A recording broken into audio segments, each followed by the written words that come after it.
billahi min shururi anfusina wa min sayyiati a'malina. May yahdihillahu fala mudilla lahu wa may yudlil fala hadiya lahu. Shalatan wa salaman daimain wa mutalazimain ala Rasulillah Muhammad bin Abdullah wa ala alihi wa sahbihi wa mawala amma ba'du. Puji beserta syukur marilah sama-sama kita panjatkan kepada Allah Subhanahu wa taala, Allah yang telah memberikan rahmat dan karunia-Nya, umur yang panjang, kesehatan serta nikmat iman dan Islam, yang tidak lupa sampainya kita ke Ramadan tahun ini dan hampir mencapai pertengahan Ramadan. Harapan kita bisa menyelesaikan Ramadan kali ini dengan sebaik-baiknya, sesuai dengan kemampuan kita, sesuai dengan energi yang kita miliki, sesuai dengan tenaga yang kita miliki juga. Dan juga selesainya Ramadan ini dengan baik, kemudian dipertemukan Allah dengan Ramadan berikutnya. Allahumma ballighni Ramadan. Ya Allah, ya sampaikan jiwa raga saya ya sampai Ramadan, dan kita minta sampaikan sampai Ramadan berikutnya. Salawat dan salam tidak lupa pula kita sampaikan kepada junjungan Allah Nabi besar Muhammad SAW yang telah menerima risalah dari Allah, yang telah menyampaikan risalah dan menunaikan amanah, sehingga sampailah amanah beliau kepada kita saat ini. Kemudian kepada para sahabat yang sudah memikul beban bersama dengan Nabi Muhammad SAW serta tabi'in dan seterusnya, sehingga sebagian ilmu bersanad sampai kepada kita saat ini. Tanpa ada perjuangan beliau, para sahabat tabi'in, dan tabi'in dan seterusnya, ya, mungkin ilmu yang kita miliki tidak seperti yang kita bayangkan. Ya, salah satu di antara sahabat Rasulullah itu semua banyak, ya, dan sahabat adalah orang yang bertemu dengan Nabi. Kemudian di bawah derajat sahabat ada yang namanya tabi'in, adalah para orang-orang yang sempat berjumpa dengan salah satu sahabat, itu disebut dengan tabi'in. Ya, salah satu imam mazhab yang merupakan tabi'in adalah Imam Abu Hanifah, Imam Abu Hanifah atau Imam Hanafi. Selanjutnya adalah derajat yang di bawah, yaitu tabi'in seperti Imam Malik, Imam Syafi'i dan seterusnya, termasuk Imam Hambali. Dan juga banyak imam-imam mazhab yang lain yang pendapatnya sampai kini masih ada tapi tidak diterapkan. Ada yang pendapatnya ada tapi mazhabnya seolah-olah sekarang tidak ada, dan juga ada yang pendapat dan mazhab serta pengikutnya sama sekali tidak ada sampai sekarang. Maka yang dikenal yang terbanyak yang mengikut dan yang lainnya itu adalah 4 mazhab, yaitu mazhab Hanafi, mazhab Maliki, mazhab Syafi'i, dan mazhab Hambali. Tapi banyak mazhab-mazhab yang lain sebenarnya. Alhamdulillah, dengan perjuangan mereka ilmu itu sampai kepada kita saat ini, dengan sunnah-sunnah yang diajarkan sampai kepada kita saat ini, dengan pembaharuan sampai kepada kita saat ini. Apa yang telah diperbaharui? Salah satunya adalah pembaharuan yang terdapat di dalam agama Islam, yaitu pembukuan Al-Quran. Makanya Al-Quran sampai pada kita saat ini sudah dalam bentuk buku atau kitab. Sehingga kalau kita terjemahkan apa itu Al-Quran, Al-Quran adalah kalam Allah yang diturunkan oleh Jibril, yang diturunkan melalui Jibril kepada Nabi Muhammad, ya, berbentuk dalam satu kitab, dimulai dari surat Al-Baqarah dan diakhiri sampai surat An-Nahl, dan menjadi pahala bagi orang membaca. Itu definisi secara umum Al-Quran. Padahal ketika Nabi menerima wahyu satu persatu, Al-Quran ini ada yang ditulis di pelepah rumah, Al-Quran ini yang ditulis di kulit kayu, Al-Quran ada yang ditulis di batu. Maka dengan pembaharuan, saya tidak mengatakan dengan bid'ah yang dilakukan oleh para sahabat, tapi dengan pembaharuan hukum yang dilakukan oleh sahabat, makanya Al-Quran dapat kita dapati berbentuk satu kitab. Padahal Umar radhiyallahu anhu meminta kepada Abu Bakar supaya dibukukan Al-Quran. Abu Bakar mengatakan, kalau seandainya disuruh pindahkan Gunung Uhud dan Gunung Badar, saya akan laksanakan. Tapi untuk membukukan Al-Quran saya tidak mampu, karena itu tidak ada pada zaman ini. Tapi apa kata Umar? Maukah anda semua orang Al-Quran meninggal, syahid, kemudian Al-Quran hilang begitu saja? Dengan dasar itulah pembaharuan dilakukan oleh Umar bin Khattab, diprakarsai oleh Umar bin Khattab, dan dibukukan serta disetujui oleh khalifah saat itu, Khalifah Abu Bakar Siddiq. Itu satu. Yang kedua, pertolongan beliau adalah membukukan hadis. Padahal Nabi melarang sahabat-sahabatnya untuk menulis hadis. Karena pembaharuan sampailah hadis pada kita saat ini dalam bentuk. Padahal Rasulullah sendiri melarang sahabatnya untuk menulis hadis. Apakah para sahabat membantah Nabi? Nah, kira-kira para sahabat itu membantah Nabi ya?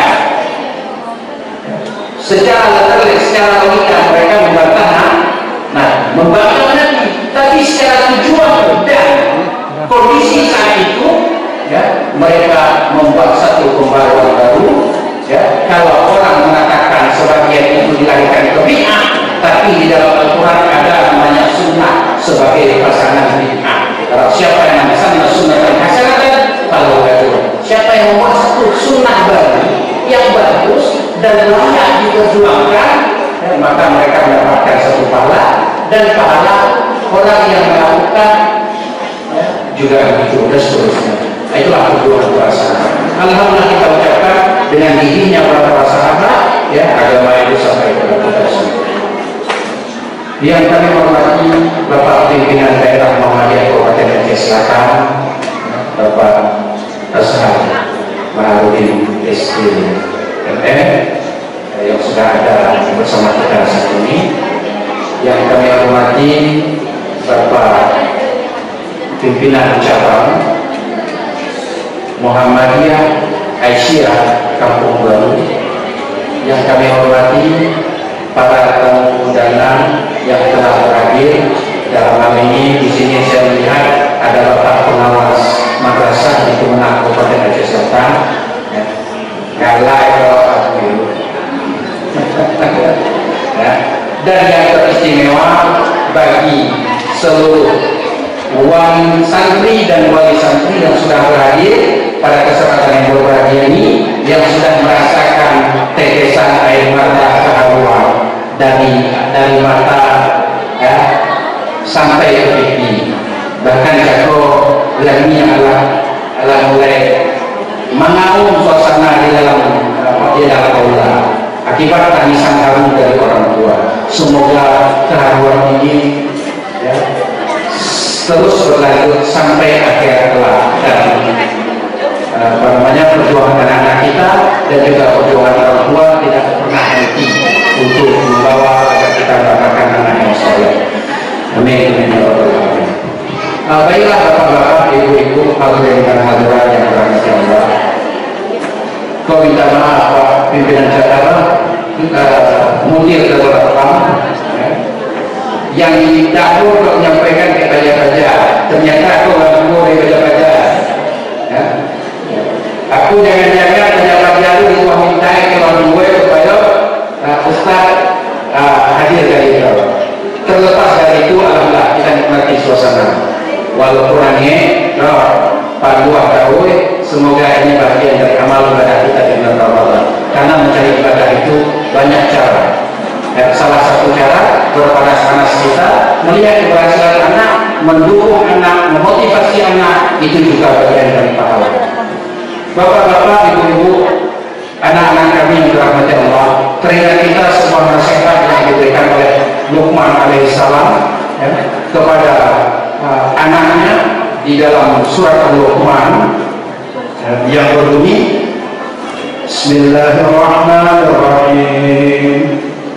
Wa laqad atayna Luqmana al-hikmata an yashkur lillah wa man yashkur fa innama yashkuru li nafsihi wa man kafara fa inna Allaha ghaniyyun hamid. Wa idh qala Luqmanu li banihi wa huwa ya'iduhu ya bunayya la tushrik billah inna ash-shirka la dhulmun 'azim. Wa wassayna al-insana biwalidayhi hamalathu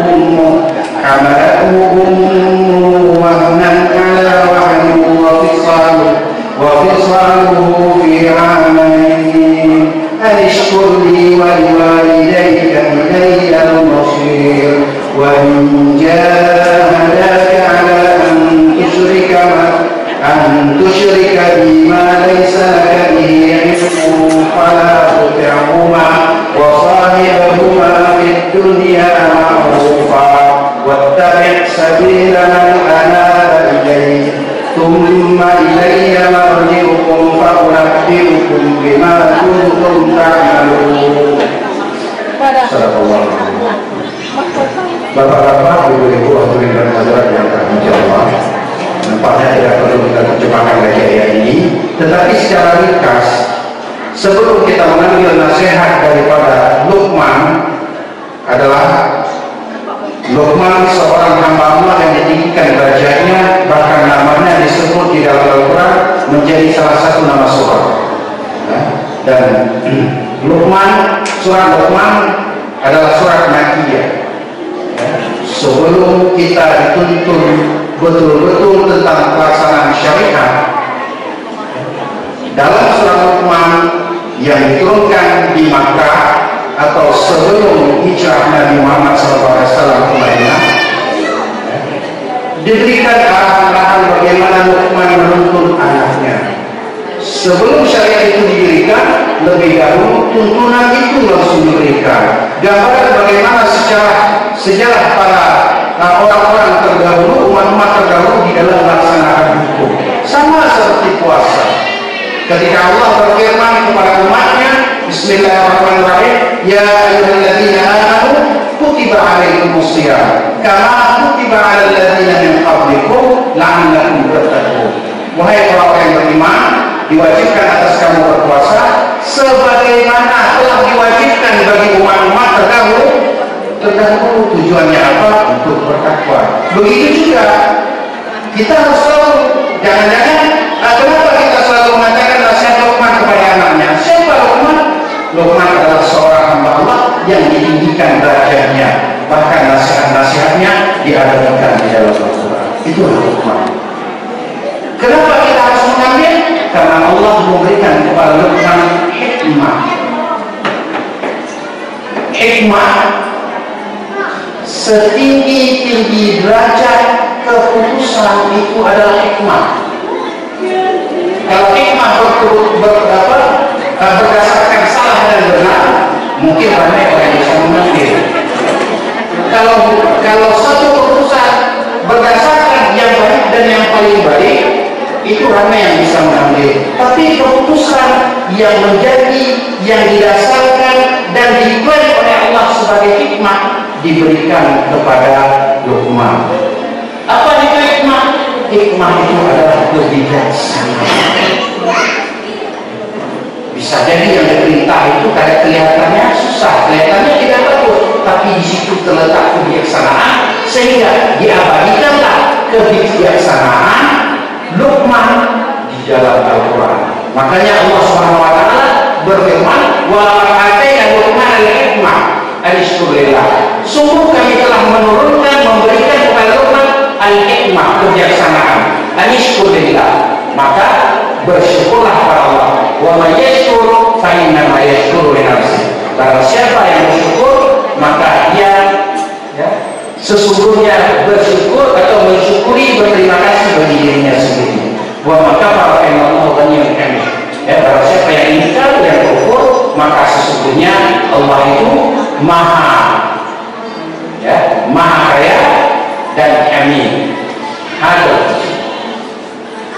Itu salah satu dasar kenapa kita harus mengingat nasihat Luqman, karena sosok Luqman itu sendiri adalah orang yang diagungkan di sisi Allah dan hampir saja menyamai para nabi-nabi.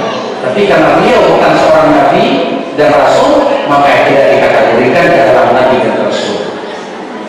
Masyaallah muslimin dan muslimat, sidang acara iftitah atau penutupan muqayyad atau wisudawati muqayyad yang dirahmati Allah. Apa nasihat Luqman bagi anaknya? Ya. Kalau kita ringkas, ya, pertama sekali adalah Luqman, ya, hikmah dari perbuatan-perbuatan yang ada adalah perlunya membekali dengan ilmu agama. Ya, wa qala Luqman li wa huwa ya'idu ya bunayya la tusyrik billah. Ketika Luqman berkata kepada anaknya dan dia menasihati anaknya, ya bunayya la tusyrik billah, wahai anakku, jangan kamu menyekutukan Allah. Fa inna syirka la dzulmun adzim. Sesungguhnya syirik itu adalah dosa yang sangat besar. Di sini yang pertama sebagai nasihatnya adalah beriman kepada Allah. Atau apa? Beriman tanpa ilmu juga tidak ada. Ya. Makanya Allah SWT memberikan kepada kita, ya, membekali kita, harus membekali dengan ilmu pengetahuan supaya kita mengetahui apa yang patut kita laksanakan, apa yang harus kita laksanakan, apa yang boleh dan dianjurkan untuk dilaksanakan, mana yang boleh dilaksanakan dan ditinggalkan, mana yang seharusnya selayaknya kita tinggalkan, dan mana yang harus kita tinggalkan. Dan semua itu tertuang dengan hukum wajib, sunnah, mubah, makruh, dan haram. Sehingga kita tahu betul mana hukum yang 5 itu dan apa yang seharusnya kita lakukan berdasarkan kriteria 5 tersebut. Kalau itu kita tidak tahu, maka kuranglah ilmu agama yang kita miliki. Makanya Luqman secara tersirat mengajarkan kepada kita, membatasi kepada anaknya, menganjurkan kepada anak agar berilmu dengan ilmu agama, sehingga tahu siapa Tuhannya, sehingga tahu siapa Rasulnya, sehingga tahu bagaimana harus berbuat. Itulah kepentingan pertama. Dan di sini dituangkan ilmu tersebut adalah jangan mensekutukan Allah. Kemudian yang kedua, ada ilmu yang kita bisa ambil, ya, selalu berdialog untuk mendekatkan diri. Realita yang harus kita sampaikan, seorang anak dan orang tua tidak sama komunikasi sekarang dengan yang dahulu. Kalau dulu tanah makan dapat wak cubi mato lawak di pinggan ayah kusanang banget. Kalau dapatlah galene kapal lawak wak cubi di pinggan ayah wak ku tanam banget. Kalau ini ayah tanah makan, anak nana makan, atau anak nanti belum makan, ayah nana makan, sampai ayah kami dah makan, lagi gue nanti datang anak ambil pinggan lagi di rumah lagi. Sadarlah bapak-bapak ini. Ayah tanah menonton TV, anak palanya nanda menonton TV, jadi cari ayah itu lagi. Atau anak tanah menonton TV, baca tu ayah sampai dulu apa kamu, anak nan main dah, pemakai dia. Itulah dialog dan komunikasi antara orang tua dan anak sudah mulai hilang. Akhirnya apa? Anak sering berdialog dengan HP menambah satu dunia di luar dunia yang ada, di luar dunia yang kita tahu bersama ada, yaitu alam dunia dan alam akhirat. Dengan adanya HP bertambah satu alam, yaitu alam maya. Alam maya adalah alam angan-angan. Beribadah masuk dunia maya, bersedekah masuk dunia maya,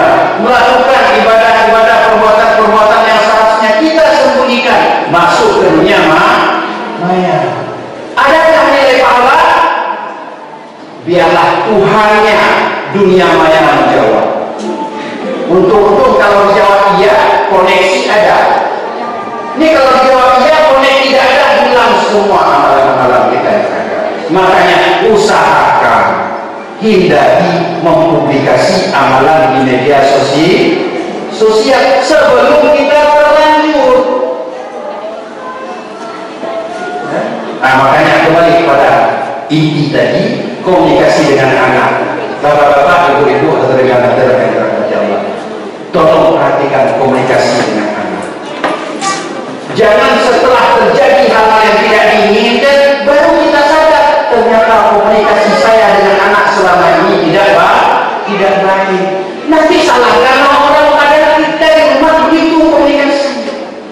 Terjadi kekerasan di sekolah, satu siswa, beberapa siswa memukul, menindas kawan-kawannya.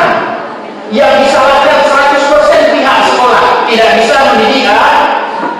Walaupun tanggung jawab sebagai guru hanya 6 tahun di SD, hanya 3 tahun di SMP atau TSN, hanya 3 tahun ketika SMA atau MA.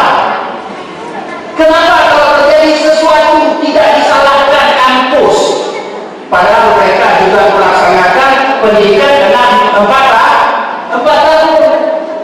Seolah di kampus itu tanggung jawab sudah tanggung jawab anak secara umum, dan pihak kampus tidak pernah dilibatkan dalam kesalahan seorang anak ketika anak berbuat kesalahan. Padahal semakin besar tanggung jawab seorang pendidik itu lebih besar. Makanya ya, orang tua kadang-kadang lupa terhadap tanggung jawabnya. Ya, anak itu mulai dari lahir sampai meninggal tetap sebagai anak. Kalau guru muridnya sudah selesai tamat SD, tamat MI, madrasah ibtidaiyah, sebagai guru, hak dia sebagai guru untuk mendidik anak itu sudah hilang karena terbatas oleh network dan waktu. 3 tahun di sanawiyah, di SMP, selesai itu dia tidak punya hak lagi untuk mendidik anak. Dan hak itu tidak penuh dari pagi sampai pagi lagi, tapi yang mempunyai hak penuh adalah orang tua. Mulai dari terbit fajar sampai terbit kembali 20 fajar.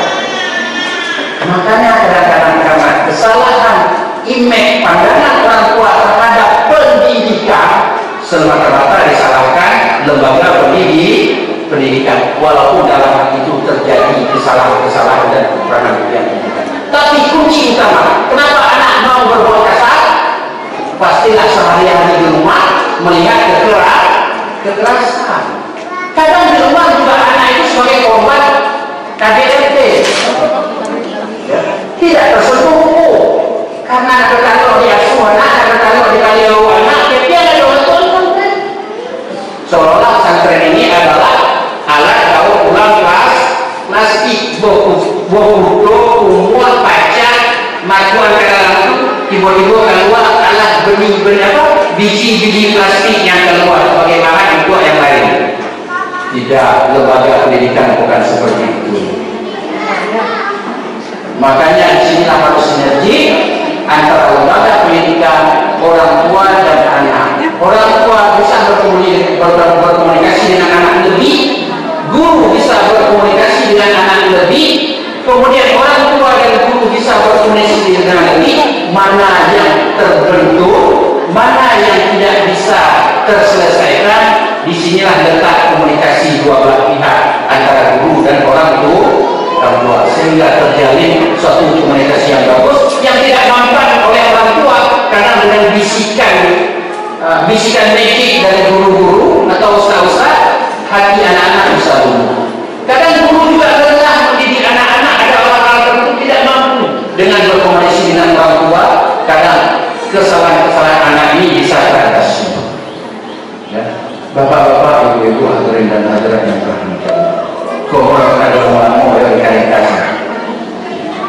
Jadi komunikasi dengan anak tolong dijaga, tolong diperbaiki, sehingga anak merasakan ayah adalah orang yang paling dekat dengan dia dan ibu adalah orang yang paling dekat dengan anak tersebut. Jangan sampai ayah seperti musuh bagi anak dan ibu menjadi musuh bagi anak. Artinya apa? Tidak mau berjumpa, tidak mau berhadapan, tidak mau komunikasi, dan sebagian itu terjadi. Makanya kita selayaknya kita ubah sedikit demi sedikit mulai dari sekarang dan tahun-tahun ke depan. Itu komunikasi tolong diperbarui dan diperbaiki. Kemudian mendirikan sholat. Di sini ada peranan kita, nasihat orang tua kepada anak mendirikan sholat. Mungkin secara umum kita sudah tahu mulai berapa tahun anak diarahkan untuk sholat? Tujuh. Mulai berapa tahun anak boleh dipukul? Berapa? 10. 7 tahun itu adalah bentuk mengarahkan anak untuk sholat. Batas waktu menasihati anak mulai dari 0 tahun sebenarnya. Batas akhir yang diambil adalah mulai 7 tahun. Padahal dari sebelum itu anak sudah biasakan untuk melakukan salat. Yang dihitung mulai dari 7 tahun, tapi sebelum dihitung itu boleh. Ya, bukan hanya harus harus kita mulai dari 7 tahun, tidak.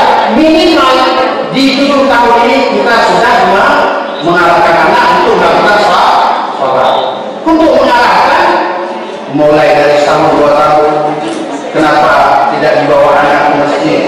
Bahkan di dalam gendongan, mungkin kita sering lihat di YouTube, ketika anak itu digendong, ketika mau rukuk dia rukuk, ketika mau sujud taruh dulu anak, dan itu diajarkan oleh Nabi. Ya, bolehkah? Ya, jadi tidak apa-apa. Ya. Kemudian mulai 10 tahun kalau tidak mau sholat dipukul. Apakah Islam ini melegalkan kekerasan? Tidak. Kalau patokan pertama umur 7 tahun, 7 tahun sampai 10 tahun berapa tahun? 3 tahun setahun. Ya, rata-rata hari 365 hari Masehi. Kalau tidak 355 hari.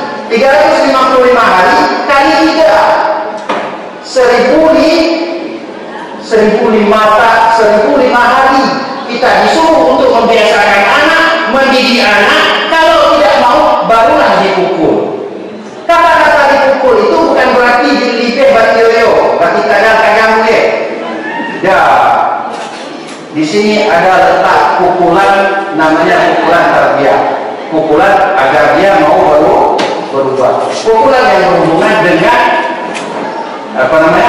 dengan memotivasi anak tadi, bukan untuk mencelakai anak. Nah, itu yang kedua. Yang ketiga, berbuat baik kepada orang tua. Ya.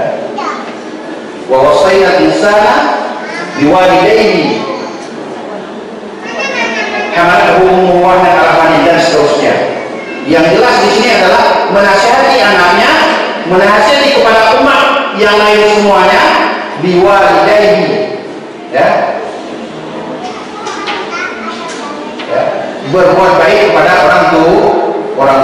Dan ini bukan hanya kepada anak. Ya. Kita selaku anak, siapapun kita, berapapun umur kita, tetap atas nama anak. Berbuat baiklah kepada orang tua. Kadang-kadang sekarang sudah terbalik. Kita selalu sarankan berbuat baik kepada orang tua, kepada anak kita sarankan. Sementara kita orang tua lupa bahwasanya kita punya orang tua. Kita selalu sarankan kepada anak-anak, ya, Allah mengajarkan kepada kita untuk berbakti kepada orang tua, berbuat baik kepada orang tua. Sementara kita sebagai orang tua kadang-kadang lupa berbakti dan berbuat baik kepada orang tua kita, karena kita merasa bukan anak lagi. Padahal saja anak bagi kita seumur hidup. Ya, di satu sisi. Di sisi lain, memang level itu berganti. Kita dari anak bisa jadi naik menjadi seorang suami, kemudian menjadi orang tua, bahkan menjadi kakek. Tapi di sisi yang lain, kita sebagai anak dari orang tua kita tetap harus berbakti kepada kedua orang tua. Salah satunya, kadang-kadang kita untuk membanggakan melebih-lebihkan lain hal. Ramadan pernah kita jumpai kepada orang tua. waktu memegang kadang-kadang yang juga dulu tak ada lagi yang rumah tidak. Mana banyak ada karangan itu. Tak ada korporasi yang dari dia tidak. Apalagi orang tua itu jauh. Ingatlah orang tua, jenguklah orang tua, berbaktilah kepada orang tua selagi orang tua kita ada. Ya. Dan alhamdulillah salah satu cara supaya anak berbakti kepada orang tuanya, kita sudah memberikan pendidikan yang terbaik bagi anak. Jagung baru saja yang barusan kita lihat, yang kita saksikan bersama pembagian hadiah-hadiah kepada anak-anak. Itu kan langkah kita, bagaimana cara kita supaya anak kita mampu berbakti kepada orang tua, mampu berilmu, ya, dengan memasukkan ke mukhayam, ya, mukhayam apa namanya, gelombang yang keempat, kan, ya, gelombang keempat. Jadi dengan cara itu anak kita paham terhadap ilmu, paham secara agama, paham dari sisi akhlak. Semoga ke depan kedekatan itu terjalin terus dan mereka selalu berbakti kepada orang tuanya. Kemudian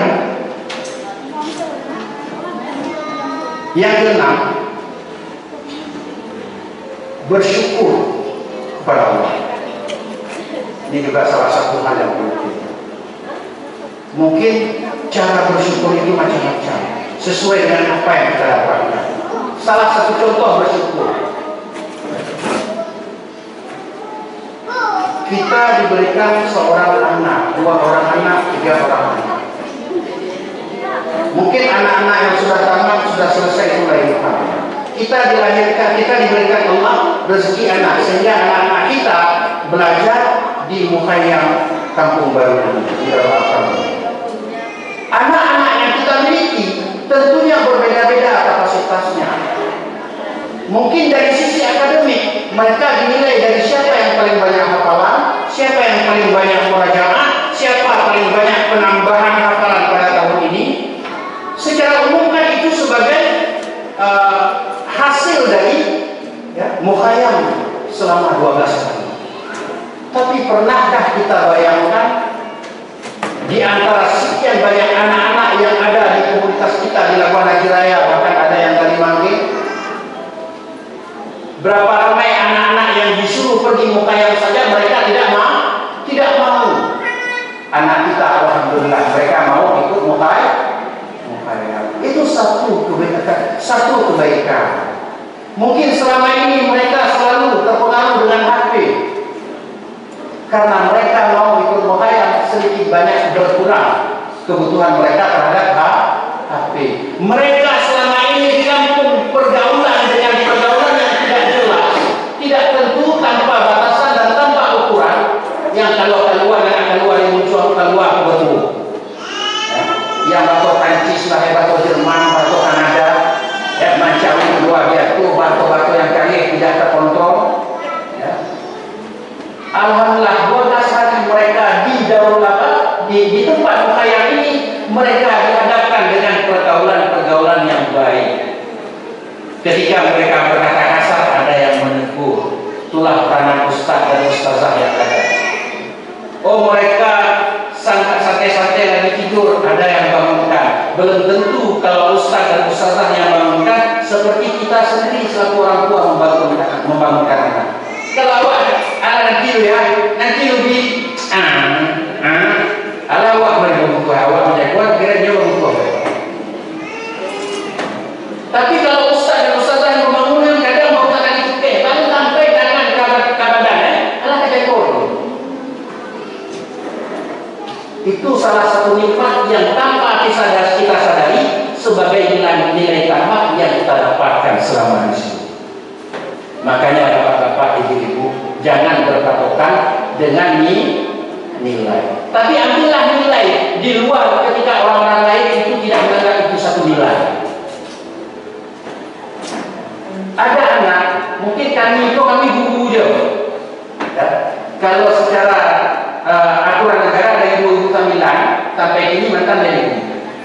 Ada guru di tempat yang lama, ada guru di tempat yang lama bana, ada yang cici juga mana. Jadi kami tahu, dan beberapa orang wali-wali di pesantren, bahkan guru-guru di pesantren, kami selalu mengatakan kalian mendapatkan lokasi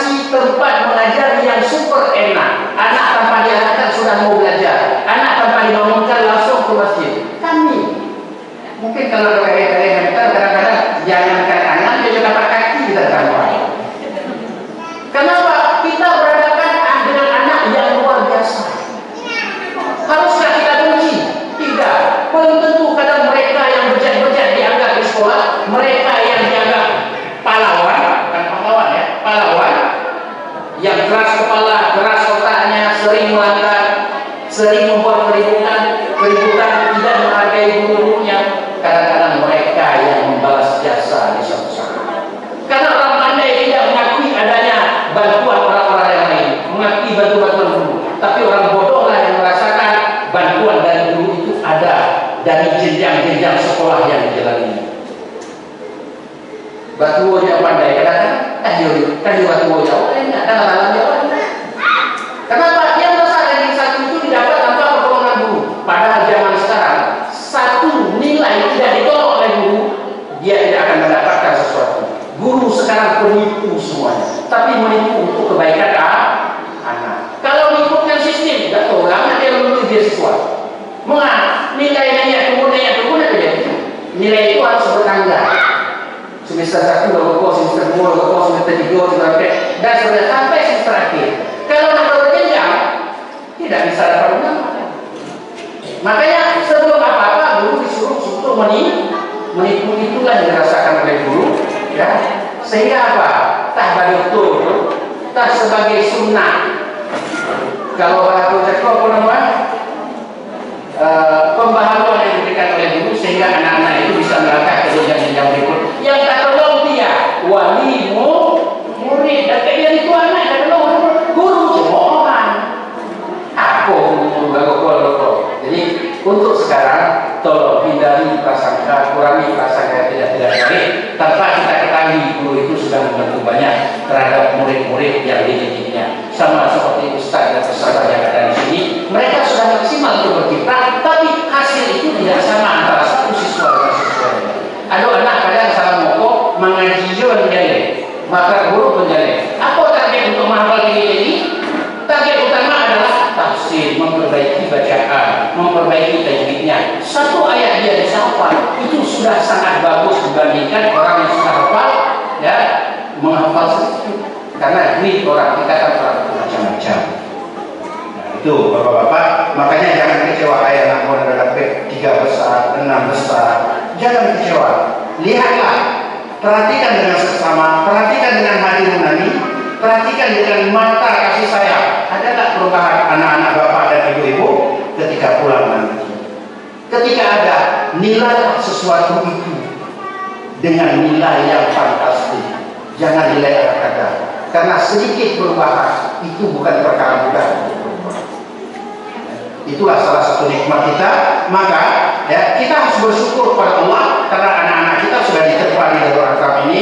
Semoga anak-anak kita menjadi yang baik, anak-anak kita mampu melanjutkan pendidikannya ke depan dengan baik, mampu menambah hafalan-hafalannya dengan baik dan struktur terus sehingga mereka menjadi hafiz Al-Quran. Mau ibu-ibu anak menjadi hafiz Al-Quran? Mau enggak? Kalau kau atau kau tanya orang lain, mau enggak? Kalau talam aku dikatakan di telepon dah. Ya. Kalau mau, janganlah. Semoga Allah mudahkan langkah kita semua supaya anak-anak kita mampu menghafal Al-Quran. Jangan serahkan segala sesuatu kepada anak. Masih ada tanggung jawab kita. Ya, di dalam hati kita, di dalam diri kita masih ada tanggung jawab agar anak kita mampu untuk menghafal Al-Quran. Menimba ilmu agama itu kajian susah, lidah, kadang-kadang menipu dia betul. Ya. Maka ketika ada orang bertanya Ustaz, ada orang ngomong, Ustaz karena Ustaz di pesantren, SMP yang ada di pesantren. Indah, apa yang anak ambodo atau kamu dulu? Ya, tamat SD untuk pesantren. Tak tahu dulu akan diulang. Ibu enak, indah. Kenapa? Karena itu bukan masalah ibadahmu. Kita ingin pendidikan anak kita lebih dari yang sudah-sudah, lebih dari apa kita miliki. Kita mampu untuk mendidik, tapi kadang-kadang ada tempat yang lebih mampu mendidik anak kita. Itulah makanya bapak-bapak, ibu-ibu, berilah pendidikan yang baik untuk anak kita. Semoga anak kita ya, mampu bersyukur kepada Allah, mampu bersyukur kepada orang tuanya atau berterima kasih kepada orang tuanya. Dan kita termasuk orang-orang yang bersyukur terhadap limpahan rahmat dan karunia-Nya atas sudah memberikan kepada kita anak yang saleh, anak yang salehah, dan memberikan kebaikan-kebaikan bagi kita dan sempat meneteskan air mata haru dari kita sendiri. Kemudian Yang ketujuh, nasihatnya adalah menanamkan kepercayaan diri kepada anak. Karena ramai anak-anak kita, apalagi kita di kampung, selalu berpandangan, alah awak berkampung, kasih idola kita kasih. Awak berkampung, kasih idola datang ke luang kamu lakukan. Enggak ada itu, bapak-bapak. Kosong semua. Itu pemahaman yang salah. Pulang kampung awak orang yang pandai. Di kampung dia kadang-kadang dicap, hari ke Jakarta. Pak tidak, itu lah mengisuh orang. Tapi itu boleh kadang-kadang. Itu contoh yang paling mudah teman-teman. Jadi kalau dia kadang-kadang kepada orang. Atau ketua dia kawin, dipakai kami, ditambah kami, kekek, tidak ada dia. Pahit dari Jakarta, gigi-gigi, orang-orang tidak pulang, kita lah yang bermewah. Artinya apa? Tidak bodoh, cuma peluang pekerjaan, peluang mendapatkan ilmu, peluang untuk mendapatkan peluang pendidikan yang tipis, yang kurang begitu. Maka banyak-banyaklah berkomunikasi, banyak-banyaklah bertanya, banyak-banyaklah mencari informasi, sehingga peluang-peluang itu terbuka bagi kita semua. Kenapa? Perlu kita tanamkan kepercayaan diri kepada anak, karena anak yang tidak mempunyai kepercayaan diri, tidak percaya diri, dia tidak akan mampu bersaing dengan orang lain. Dan sudah kita buktikan. Mungkin bapak-bapak, ibu-ibu, ala jaya kalau tahun 80-an itu tampung ada listrik. Ya. Tahun 80 ada listrik. Kami di tahun 90-an bangun listrik. Ya. Bangun listrik, mulai masuk listrik dah tahun 96 ya. Itu baru mulai masuk listrik. Bajalan dalam kalam. Paling lumayan untuk kau ujung apa? Kakak itu dalam kalam. Kalau ada senti alhamdulillah. Kadang-kadang ada senti tinggal mau kali hijau mati. Artinya apa? Mungkin kalau orang lain baca itu untuk apa tanda kepercayaan diri. Nak dokan nak itu kita sama-sama orang lagi. Ambo ini hari awal dua sampai ini nak buku ni. Dan kadang-kadang kami tentang buku itu. Ini buku ada. Tapi ada dibuat kalau dalam kita tidak lama. Mampu kita bersaing dengan dunia luar, bisa kita bersaing dengan dunia luar. Tapi ada kan anak kata, dewa dan ini dulu. Yang apa kalau tahu ada dia. Kayak apa? Baru cakap, baca itu dia bapak pengawas ini. Bukan pada bawah dua punya pandai sadar. Iya, macam makan gulai dia. Kenapa? Kita di situ nak banyak kita banyak makan tempe makan. Tapi kita nak kalau nak tahu ada tak? Minimal kalau nak tahu ibu. Lawan ibu itu sama dengan lawan mati, Pak. Lawan mati ya kawan. Karena ada orang makan lawan ibu. Maksud lawan ibu itu adalah lawan yang sama. Tapi makan fresh. Jadi artinya apa? Kita sudah bisa bersaing dengan dunia luar. Cuma peluang tadi tidak ada. Peluang itu tidak dapat, informasi tidak ada, sehingga kita selalu mengklaim kita tidak akan bisa menyamakan dengan orang-orang luar. Dan itu sudah kita buktikan. Cuma belajar di kampung, kemudian kebetulan ikut sekolah di bandar, di pesantren Jakarta. Waktu kuliah Jakarta ya siswanya kadang-kadang dulu. Padahal ribuan orang yang ikut tidak bisa mendaftar, tidak bisa kuliah. Kenapa tidak bisa? Karena kita tidak pernah berpatokan dua kampung ke bodoh-bodoh. Waktu pengalaman terakhir tahun 99 ikut tes beasiswa dari 50 orang lagi yang lewat bukan 5 orang. Alhamdulillah, dua ya orang. Ada namanya. Artinya apa? Itulah sebagai bahan, bukan untuk sombong ya. Sombong bagi Allah. Tapi untuk membuka wacana, untuk membuka mental anak-anak bahwasanya pendidikan itu kemana Pak bagi anak-anak kita walaupun kita orang kampung apapun akan kita dapatkan selama kita masih ingin berusaha. Insyaallah. Kadang dari kita di sini ada beberapa orang sudah anaknya sudah keluar. Kenapa? Karena mau berusaha lewat tes di rumah. Kalau saya ya sesuai anak ya. Artinya apa peluang itu ada. Bukan ayat itu kan anakmu. sekolah di Bandar, di pesantren Imam Syafi'i. Anak-anak kita gratis kan bilang, nah itu gratis. Maka di bawah juga, nah itu gratis. Baca kamunya. Alhamdulillah dapat. Aku ini peluang bagi bapak-bapak, ibu-ibu yang ada anak yatim ke depan. Mana tahu? Dia tahu karena bisa diberikan beasiswa untuk mereka. Yang penting jangan kedekatan kasih sayang dengan anak itu tidak boleh jauh tuyulnya. Tapi kalau bisa kasih sayang itu walaupun di kejauhan, insya Allah kita akan usahakan. Ada buah-buah tampek yang memberikan beasiswa bagi khususnya anak yatim. Ya, itu beasiswa penuh itu. Kalau yatim piatu balun. Kalau piatu ya itu balun penuh. Kalau orang miskin ada berbagi tapi ala kadar.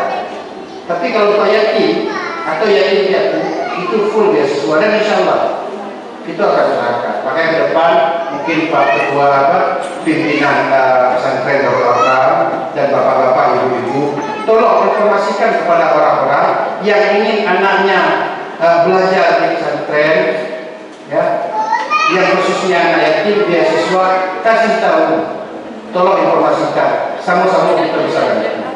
Bahkan kadang-kadang kamu bisa membantu orang tua. Ada orang bertanya, Ustaz, mengawal wajib dan dosanya, wah ada saya. Supaya kalau dia dibuat jawaban supaya ada beban ini untuk lagi. Karena di luar ketika kawasan mereka disangki cari-cari kafe. Alhamdulillah berprestasi itu anak yatimnya di rakyat. Jadi ini dari 28 bulan kita sampai balik.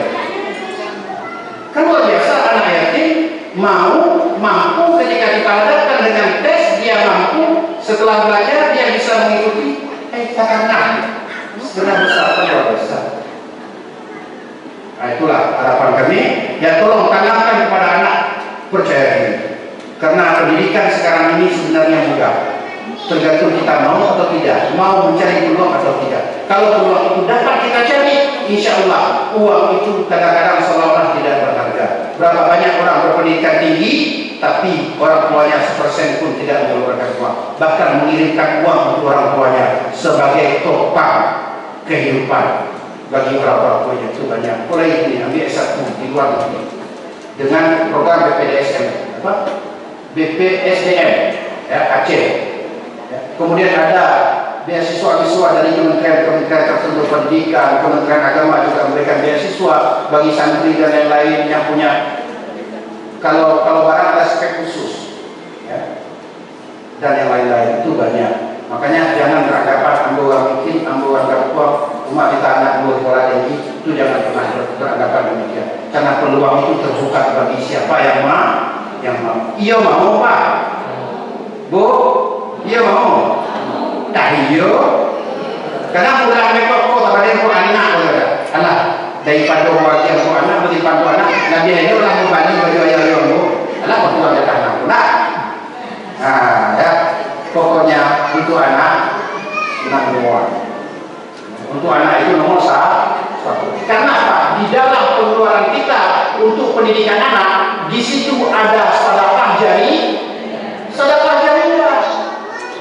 Bukan hanya sebagai tanggung jawab kewajiban kita, tidak.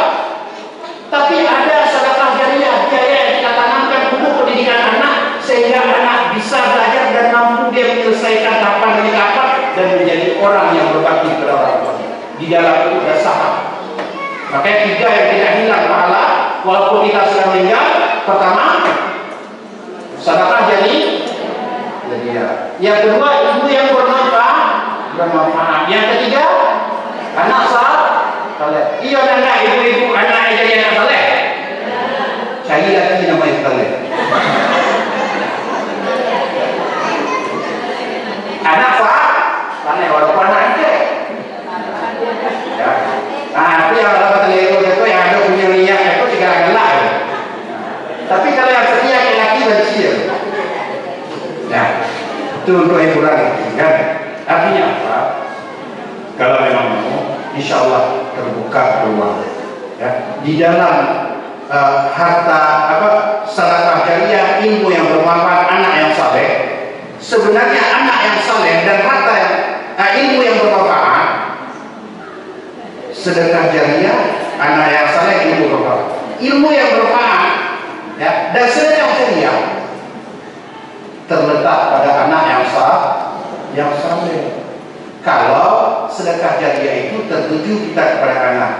Kalau ke tempat yang lain ada juga bisa. Tapi kepada anak tadi, uang yang kita habiskan untuk anak, ya, uang yang kita sedekahkan kepada anak itu sebagai sedekah jariah yang pahalanya selalu mengalir. Dengan uang dia bisa belajar Al-Quran. Dengan Al-Quran dia bisa menjadi orang yang alim. Dengan orang yang alim dia bisa mengajarkan orang-orang lain lagi. Itu bagian dari rentetan sedekah jariah. Bukan hanya kepada anak. Sama halnya hukumnya seperti kita memberikan kewajiban kita kepada orang tua. Kewajiban kita selaku anak kepada orang tua juga bagian dari kewajiban. Tapi di sisi lain itu juga termasuk sedekah kepada orang tua. Kewajiban dia, sedekah dia. Kenapa? Itulah betul. Karena sebaik-baik sedekah itulah sedekah kepada orang yang paling terdekat. Jangan cari orang lain dulu. Karena karwa dia yakin tidak. Karena karwa dulu yang apa saja orang bisa mensedekahkan, bisa memberikan hak-haknya. Maka itulah yang kita harapkan ya kepada bapak-bapak, ibu-ibu, hadirin dan hadirat sekalian, tolong tanamkan kepercayaan diri sehingga anak kita mampu menggantungkan ya cita-citanya setinggi batang kelapa, setinggi tower, setinggi menara masjid. Jangan setinggi langit. Setelah digantungkan, jangankan itu mencapai, menggantungkan saja tidak sampai. Yang kio-kio mungkin waktu anak baca cita-cita, sehingga cita-cita itu setahap demi setahap bisa dicapai sedikit demi sedikit sehingga penuh cita-citanya bisa diraih. Kalau cita-cita setinggi langit, jangankan langit, kabulannya boleh berkurang. Jangankan kabulan, kawan kita. Nana menyekawai awan belum tentu. Dapat wacari awan dari atas, ini awan di bawah, tapi di pacik tidak dia bisa. Nada dapat dari bawah dari atas, kata bisa dia nampak, tapi yang namanya memacik tidak dia bisa. Makanya, ya, berikan pemahaman kepada anak-anak. Kejarlah mimpi, kejarlah cita-cita semampu yang dikejar. Ya, jangan di luar kemampuan kita. Jangan sampai nanti di luar batas. Dia terus mengejar, sehingga korslet otaknya. Ramai orang yang tidak sampai pada tujuan sesuai dengan dicita-citakan, akhirnya harus menderita kelainan jiwa. Salah satu contoh, bercita-cita untuk mendapatkan kursi dewan, ternyata setelah pelantikan atau setelah rekap suara kecamatan, kabupaten, provinsi, mereka tidak mendapatkan. Ada yang lakukan komisi, ada yang melakukan rumah sakit jiwa. Itu artinya apa? Kita tidak menggantungkan cita-cita itu semampu kita, tapi selalu bercita-cita di luar batas kemampuan. Batas bukanlah semoga Allah ampunkan mereka semua. Kayak itu salah satu contoh, jangan bercita-cita di luar batas kemampu. Jangan keluar kalau kita cuma 1 M, jangan nantinya keluar kita 1 M. Batas bukanlah lagi. Jadi memikir, memakan itu kata mereka. Jadi apa? Yang kira-kira sanggup kita habiskan uang berapa, yang boleh kita habiskan berapa, itu yang dihabiskan sehingga ekonomi tidak terganggu. Maka itulah nasihat kita. Ada berapa? Ada 7 tadi. Pertama, membekali anak dengan ilmu agama. Yang 2, kesalehan dari hikmah. Kesalehan dari hikmah artinya apa? Allah mengajarkan kepada kita agar kita menjadi orang yang penuh hikmah seperti Luqmanul Hakim. Yang ketiga, selalu berdialog ya, dengan anak-anak untuk mendekatkan diri kepada Allah Subhanahu Wa Taala. Ya, selalu berdialog ya, dan mendekatkan diri dengan hati, ya, mendekatkan hati kepada anak kita sehingga apa yang kita berikan, apa yang kita masukkan, apa yang kita ajarkan, ya, betul-betul disimak dan ditangkap oleh anak-anak kita. Kemudian yang keempat, ya, mendirikan sholat. Ya. Yang kelima, berbuat baik kepada orang tua. Yang keenam, bersyukur kepada Allah. Dan yang ketujuh adalah percaya pada diri sendiri. Inilah kepercayaan diri yang harus kita teguh. Dan inilah 7 di antara nasihat-nasihat Luqmanul Hakim kepada anak. Semoga bapak-bapak, ibu-ibu, hadirin dan hadirat yang dirahmati Allah, kita menjadikan orang-orang beruntung. Kita dapat menerapkan 7 dari nasihat Luqmanul Hakim kepada anaknya tersebut, kepada diri kita, seolah-olah Luqmanul Hakim sedang menasihati diri kita sendiri. Allah cukup, Pak. Allah kan? itu anak dia minta lain pulang kagak. Hanya ini yang dapat kami sampaikan. Lebih dan kurang kami mohon maaf. Kalau ada sesuatu yang baik, yakinlah segala sesuatu itu berasal dari Allah. Kita hanya berpandangan tangan. Dan kalau ada sesuatu yang tidak sesuai dengan logika bapak-bapak, dengan pandangan bapak-bapak, baik itu cara berkomunikasi atau bahasa yang saya pakai tidak enak didengar, yakinlah itu adalah kesalahan dan kelemahan diri saya sendiri. Atas dasar itu saya meminta maaf dengan sedalam-dalamnya dari lubuk sanubari yang paling dalam. Karena dimaafkan, nggak usah jawab, karena dalam hijau jawabnya tanpa ya. Awak biasa online pula kan. Jadi semoga kita mendapatkan ilmu dari pertemuan kita, semoga kita mendapatkan kegembiraan dari apa yang kita jalani hari ini, karena kegembiraan tersebut berasal dari Allah dan juga akan kita turunkan kepada Allah, dan kita hanya sebagai tempat singgahan tersebut. Jadi kepada Allah kita memohon perlindungan, kepada Allah kita memohon ampun, kepada Allah kita berharap agar kita dan generasi kita adalah generasi yang dilindungi oleh Allah sampai akhirat kelak. Kepadanya juga kita mohon ampun, kepadanya kita berserah diri, dan kepadanya juga kita memulangkan segala sesuatu yang terdapat dalam diri kita. Kalau seandainya ada kebaikan dalam diri kita, semoga Allah tekankan kebaikan-kebaikan itu di dalam diri kita. Kalau seandainya ada sedikit kebaikan yang ada di dalam diri kita, Allah kembangkan, Allah tambahkan kebaikan tersebut sehingga kita bisa menjadi orang baik. Kalau seandainya tidak ada kebaikan dalam diri kita, semoga Allah mulai memberikan kebaikan-kebaikan yang tanpa batas kepada kita. Dan terakhir, hadallahu wa iyyakum ajma'in. Aqulu qawli hadza wa astaghfirullah li wa lakum wa lisa'iril muslimina wal muslimat wal mu'minina wal mu'minat al ahya'i minhum wal amwat innaka sami'un qaribun mujibud da'wati ya Allah. Wa akhirul kalam wa billahi taufiq wal hidayah. Wassalamualaikum warahmatullahi